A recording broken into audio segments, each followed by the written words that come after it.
Hey everyone, and welcome back to another video. And in this video, I'm going to show you how to fix DoorDash app that keeps crashing. Now, this video is going to be particularly useful for individuals. Let's say that you're trying to use the DoorDash app, and for some reason, it keeps crashing. How do you actually go ahead about fixing this? Now, I recently ran into this issue just because I was at an Airbnb. And first things first, you want to make sure that you're connected to a stable Wi-Fi or cellular network. Sometimes, if you're having trouble with placing an order or if the app keeps crashing, it's due to a weak connection, which is one of the most common issues that cause problems on the DoorDash app. Now, the next thing that you want to do is that if you have the DoorDash app open, you can actually force close and restart the app.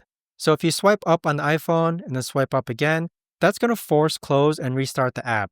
So if I go ahead and reload DoorDash, you can see here it started up again. Now, other things that you can do is that on Android, you could actually clear app cache. So in order to do that, you got to go to Settings, Apps, DoorDash, Stores, and Clear Cache.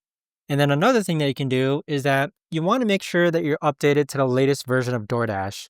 So in order to do so, you just go to the App Store. And once you're in the App Store, you're just going to go ahead and search up for DoorDash and just simply check and see if there's any updates for DoorDash. So as you can see here, there is an update for DoorDash in which I'll go ahead and update it.